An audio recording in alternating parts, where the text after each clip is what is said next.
sur le cas Pape Ngagne. Der man dama am benn admiration particulière ci Pape Ngagne.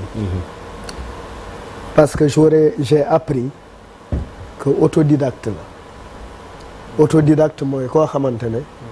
yaa jàngal sa bopp ba pare Pape Ngagne dafa am style u émission message u Pape Ngagne gëm naa ni moo gën a accessible ñu bëri ñuy toog ci plateau en tant que journaliste parce que effectivement ñu ëpp ci askan wi jigéen ñi waas jën dañ koy seetaan jaaykatu fonde yi di ko seetaan intellectuel yi di ko seetaan sëriñ yi di ko seetaan parce que li muy wax lu jege la lu ñu mën a dégg la et puis comme ni ko suñu waa ji seede léegi émission am yëpp il vraiment pousse son invité. Oui, dans ses retranchements. waaw vraiment il est dafa aay ci loolu quoi et puis avec la manière donc mën nañ jàpp ni journaliste la boo xamante ne dafay def liggéeyam ci ni mu ko war a defee tappal ko walla tuumaal ko complicité je pense que foofu état dafa juum parce que pour man on est en 2026 ñu ngi 2026 am na yoo xamante ne démocratie bu ñu nekkee dëkk buy dundal démocratie di ko suuxat war nañu mun a dépasser yu mel noonu. parce que après ci lim ñuy jëme mooy restriction des libertés te restriction des libertés jàpp naa ni sénégalais yi du ñu ko seetaan dañuy taxaw xeex ko jusqu'au bout parce que c'est des acquis c'est des choses sur lesquelles les citoyens sénégalais ne négocient pas loolu leer na maintenant nag dama d'accord ak Abdourahmane dafa am loo xamante ne lu ñu am liberté d'expression dans une société nit ku nekk war na wutal boppam un sens interdit nit bu nekk dina ne lii mën naa ko wax am naa fit bi am naa argument yi mais du ma ko wax dafa mel ni ngeen nekk ci kër mag ñi am lu ñu xam te bëgguñu ko yaatal ci kër gi parce que xam nañ ni bés bu yaatoo ci kër gi musiba am di nga dëkk ci kër nit nekk fa doomu ëmbal jiitu ci kër gi mais kenn du ko xam parce que wax ko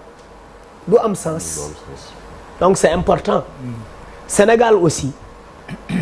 depuis bi ñu nekkee Sénégal indépendance ba léegi dëkku démocratie lañ te démocratie boobu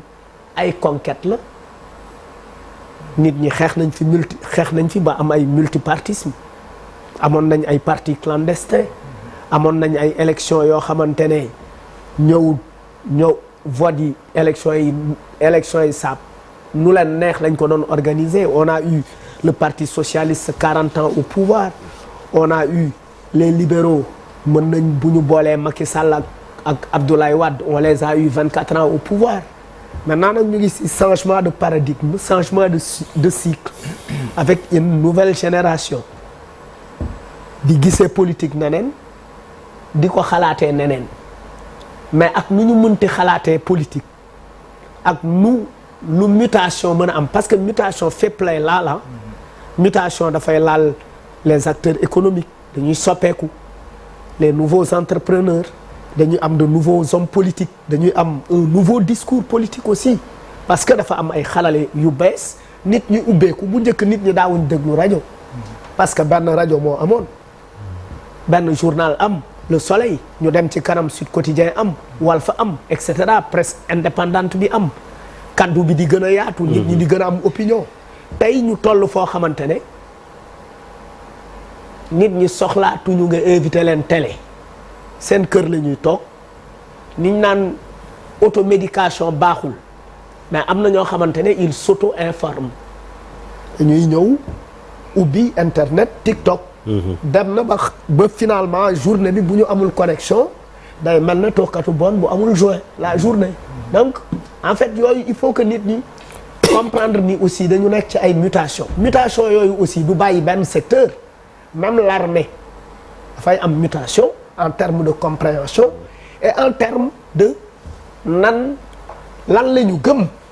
L'armée, même si elle ne dit rien, elle a une opinion. Peut-être qu'elle tait par professionnalisme ou bien par principe républicain. Loolu aussi lu am la. Mais pour man on doit s'interdire certains mots. Coup d'État. Coup d'État. Parce que Doudou Wade vient de quel parti politique? Du PDS. Bi gars yi di def clandestinité, Abdoulaye Wade deful clandestinité. Ils ont combattu pendant 26 ans pour arriver au pouvoir. Et Wade le disait et c'était beau. Je n'ai jamais souhaité arriver au pouvoir en marchant sur des cadavres. Yàlla dimbale ko mooy président bi gën a marqué sénégalais yi ci li ma jàpp. Parce que du point de vue de son charisme, du point de vue de ni mu doon waxee sénégalais quoi, vrai sénégalais. Ndel bi,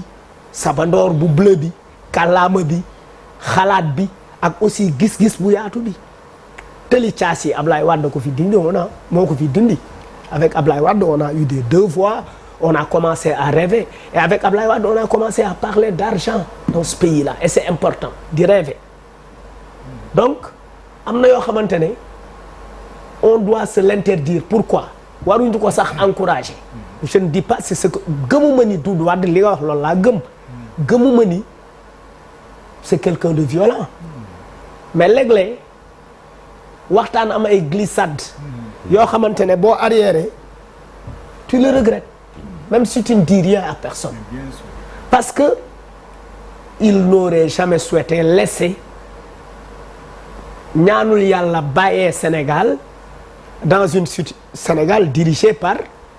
Sénégal am situation am crise ba ñu toll ci ay coup d'état ñaanu ko yàlla loolu parce que il est arrivé au pouvoir par des conquêtes, par une conquête démocratique civilisée. Nit ñi woote ñi jot pouvoir bi tey s'il n'y avait pas ce processus démocratique là toutes ces luttes là ils n'arriveront jamais au pouvoir. Jamais, ils n'arriveront jamais au pouvoir. Ils sont arrivés au pouvoir parce que les gens se sont battus, parce que les gens se